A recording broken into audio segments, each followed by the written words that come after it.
Taoiseach, there's been a suggestion from the government that the problem with the policing on Thursday night in Dublin was that the Gardaí are in some way hesitant about the use of force.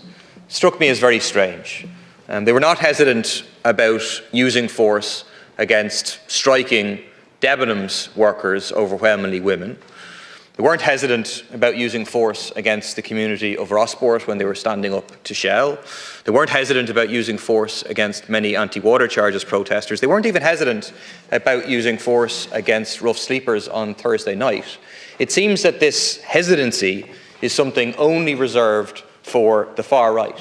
And it seems to me that that comes right from the top of the Gardaí, of an explicit strategy of not, quote, falling into the trap of far-right protesters, according to the commissioners, of a softly approach. And what that has looked like is allowing far-right agitators to disrupt people going about their work, escorting far-right agitators into a library in Swords, going past anti-fascist protesters, permitting them to harass pharmacists, permitting them to board buses, permitting them to harass homeless migrants. No new laws are needed. It's not a question of new hate speech laws. It's not a question of facial recognition technology. The people who incited the riot on Thursday night did so in their own names on social media and are extremely easily identifiable. There are people now mounting checkpoints in Drumahare in Leitrim asking people for their passports. That is not legal right now, and the Gardaí should be stopping that. And certainly last Thursday, I spoke at a business lunch, was back in the office that afternoon, and news was coming through of the terrible stabbing events in Parnell Square.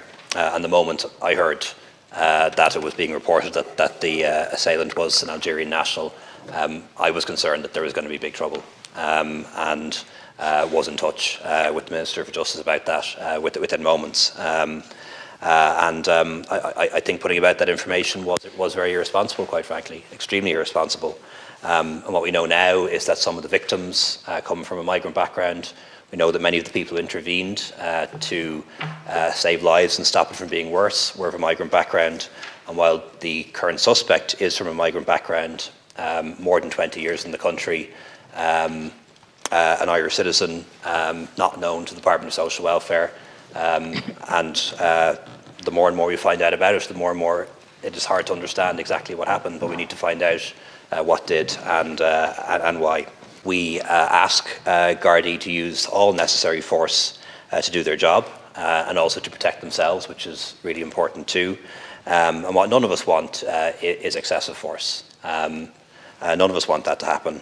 And I know for the Gardaí it must be really hard to get it right. How much force is the right amount of force to use, and how do you make that decision in a rapidly developing situation when you don't necessarily know what's going on behind you or what's going on in other places too. And I think we have to make sure that they have the best equipment to protect themselves. And I think body cams are a big part of that, and Minister McEntee's reform programme includes that, and I hope we can have them very soon. CCTV is part of it as well, and also making sure that they have the best possible training as well, and that if they do use necessary force, that they're supported by Garda management, by government, and they will be. But I don't want anyone to get this wrong. If excessive force had been used, and thankfully it wasn't, we'd probably be having a different conversation today.